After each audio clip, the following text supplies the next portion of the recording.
नमस्कार दोस्तों।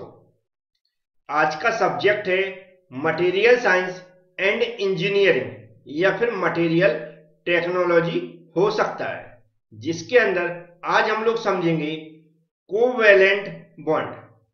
Covalent bond को समझने के लिए आपको वीडियो पूरा देखना पड़ेगा और जो मैं समझाता हूं उसको ध्यान से सुनना पड़ेगा, तभी आपको समझ में आएगा। और यदि आप हमारे YouTube चैनल पर ये वीडियो देख रहे हैं तो डिस्क्रिप्शन बॉक्स एक बार जरूर चेक करें। डिस्क्रिप्शन बॉक्स में जाने के लिए आपको जो वीडियो के नीचे मोर लिखा है उस मोर पे क्लिक कर दें तो पूरा डिस्क्रिप्शन बॉक्स ओपन हो जाएगा। वहां पर बहुत सारे सब्जेक्टों की आपको प्लेलिस्ट मिल जाएगी, तो और भी सब्जेक्टों की वीडियो आप देख सकते हैं। चलते हैं, स्टार्ट करते हैं। तो कोवैलेंट बॉन्ड को समझने के लिए आपको जो मैं यहां पर सुना रहा हूं उसको पहले स्टार्टिंग से ध्यान से सुनते हुए चलना है। हम लोग एक टॉपिक समझ रहे हैं मटेरियल के अंदर। तो मटेरियल आप लोग जानते हैं किससे मिलकर बना जाता है? एटम से मिलकर। और मटेरियल के अंदर भी हम किसकी स्टडी कर रहे हैं? सॉलिड मटेरियल की। किसकी? सॉलिड मटेरियल की। सॉलिड मटेरियल के अंदर जो एटम्स रहते हैं वह पास पास में अरेंज रहते हैं। और जो एटम्स अरेंज रहते हैं तो उनके बीच में क्या होता है? फोर्स ऑफ अट्रैक्शन होता है। तो फोर्स ऑफ अट्रैक्शन के कारण जो एटम्स होते हैं वह आपस में जुड़े रहते हैं और हमारा किसका निर्माण होता है? सॉलिड मटेरियल का। तो यहां पर हमें क्या समझ में आया? जो हमारा मटेरियल है उसकी फिजिकल एंड मैकेनिकल जो प्रॉपर्टीज है वह किस पे डिपेंड है? फोर्स ऑफ अट्रैक्शन पर। और जो फोर्स ऑफ अट्रैक्शन है वह कहां से आता है इसको भी ध्यान से समझना। तो हम लोग जानते हैं जो एटम्स हैं उसके अंदर क्या होते हैं? इलेक्ट्रॉन्स होते हैं। क्या होते हैं? इलेक्ट्रॉन्स होते हैं। तो इलेक्ट्रॉन्स जो एटम्स के अंदर होते हैं उसके आपस में जब दो एटम्स पास पास में आते हैं तो जो इलेक्ट्रॉन्स की आपस में क्या होती है? क्रिया होती है, या जो भी क्रिया होती है उसके कारण क्या उत्पन्न होता है? फोर्स ऑफ अट्रैक्शन उत्पन्न होता है। तो हमें क्या समझ में आया? इलेक्ट्रॉन्स के आपसी संबंध में या आपसी जो क्रिया होती है उनकी वजह से फोर्स ऑफ अट्रैक्शन उत्पन्न होता है। और इस फोर्स ऑफ अट्रैक्शन के कारण क्या होता है? हमारा सॉलिड मटेरियल बनता है, क्योंकि उसमें क्या होते हैं? जो हमारे एटम्स हैं वह आपस में जुड़े रहते हैं फोर्स ऑफ अट्रैक्शन के कारण। तो फोर्स ऑफ अट्रैक्शन किसके कारण है?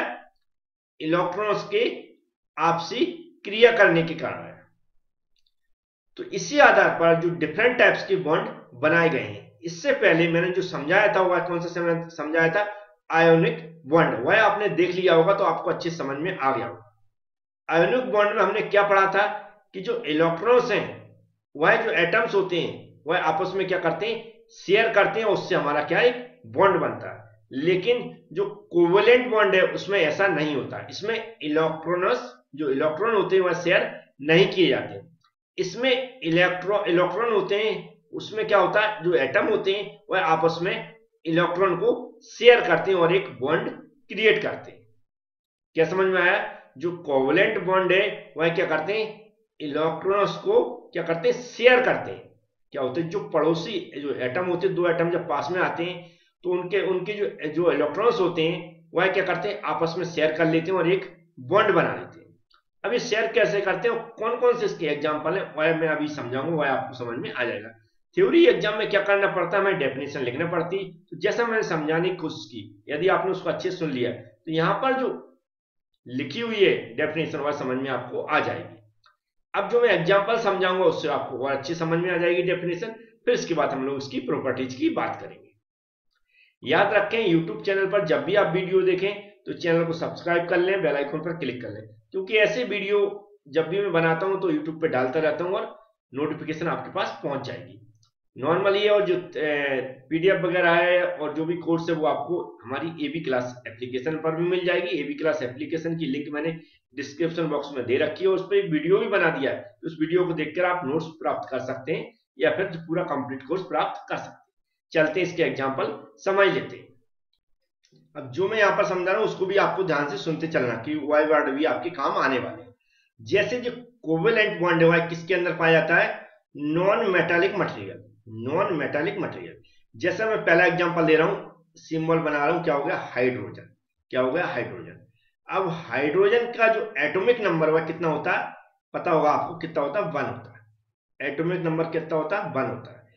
और अगर हम इसमें एक और हाइड्रोजन आ जाता है तो इसका भी एटॉमिक नंबर कितना होता है, 1 होता है। इस तरह एक दूसरे से क्या बनाते, सिंगल कोवलेंट बॉन्ड बनाते। कौन सा, सिंगल कोवलेंट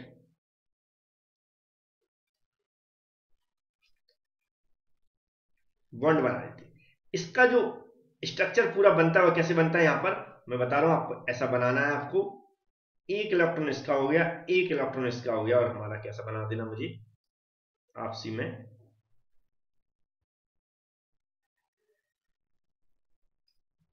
इस तरह बना देना। ये हो गया हमारा एक H, इधर हमारा क्या होगा, H हो गया। ये हमारा क्या बन गया, H2 बन गया। हाइड्रोजन आप समझ गए होंगे। सेकेंड एग्जांपल में समझा रहा हूं ऑक्सीजन का। किसका, ऑक्सीजन का, O2। इसको समझे। अब जो ऑक्सीजन है क्या होता है, जो ऑक्सीजन है इसका एटॉमिक नंबर कितना होता है, 8 होता है। कितना होता है, 8 होता है। अब जो 8 होता है तो इसका अगर हम जो कॉन्फ़िगरेशन समझे तो आपने इस तरह पढ़ा होगा, इसके नॉर्मली अंदर कितने होते हैं, 2 होते हैं। बाहरी अब जो 2 अंदर होगा तो इसका जो कितना होता है कॉन्फ़िगरेशन, 2 और 6 होता है। 2 अंदर बाहरी कितने होते हैं, 6 होते हैं। तो जो बाहरी कक्ष है इसमें क्या होते हैं, पूर्ण जो हमारा 8 चाहिए, जो एक सेल पूरा बॉन्ड बनाने के लिए, वह 8 नहीं होते हैं। तो एक कमजोर बॉन्ड होता है, इसलिए क्या करता है, एक दूसरे से शेयर कर लेता है। तो हमारा क्या होगा, एक हो गया, इसमें कितने हो गए, 2 हो गए। इधर हम कितने हो गए हमारे, 1 2 3 4 1 2, कितने हो गए, 6 हो गए। इसी तरह अगर हम, ये क्या हो गया हमारा, एक ऑक्सीजन हो गया। अब दूसरा अगर ऑक्सीजन है हमारे पास, या हम कह सकते हैं पड़ोसी जो है वह भी क्या है, ऑक्सीजन है। तो उसमें भी कितने होंगे, 2 होंगे अंदर, क्योंकि जो एटॉमिक नंबर तो सेम ही होंगे। 2 मान लिया मैंने, यहाँ है 2, यहाँ है और 2 यहाँ है, और 2 क्या है, यहाँ है 2। अब जो बॉन्ड बनाने के लिए, या कह सकते हैं कंप्लीट सेल करने के लिए कितने चाहिए मुझे, 8 एटम चाहिए। तो इसके कितने बाहरी कक्ष में 6 हैं। तो 6 क्या करेगा, ये क्या करेगा, यहां से ये 2 से क्या कर लेगा, ऐसे ही बॉन्ड बना लेगा। किससे, इन 2 से। इसको बनाना है तो ये क्या करेगा, ये इन 2 से ऐसा बॉन्ड बना लेगा। तो ये क्या करेगा, ए ओ और ए ओ, ये मिलकर क्या बना लेगा, हमारा O2 बना लेगा।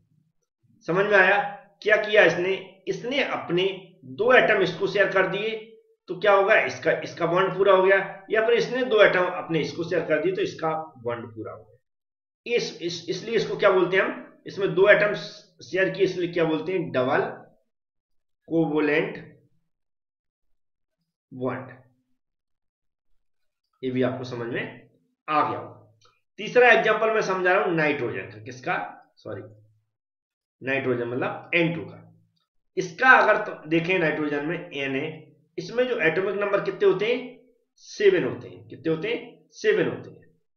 समझा, पढ़ा होगा कितने होते हैं, 7 होते हैं। अब 7 एटॉमिक नंबर, इसमें जो एटॉमिक नंबर 7 होता है इसका, तो इसके अंदर जो कन्फिगरेशन होता हुआ कैसा होता है, आपने पढ़ा हुआ इस तरह, 2 हो गया। भारी कक्ष में कितने होते हैं, कितने बच्चे, 5। तो इसके भारी कक्ष में कितने हो जाएंगे, 5 हो जाएंगे। तो यहां पर मैं बना देता हूं,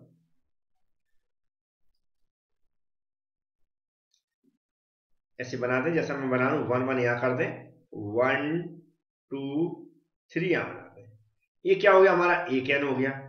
अब हमने पड़ोसी एटम देखा, वो भी क्या है, हमारा सेम ग्रुप का है, मतलब एन है। इसको भी हमें यहीं पर बनाएंगे, जिससे कि उनके बीच में बॉन्ड को हम दिखा सके। और इस तरह इसको यहां पर बना लें। ये भी जैसा इसमें बनाए वैसे ही आप इसमें बनाए, 1 2, और यहां पर कितना है, 1 2 3।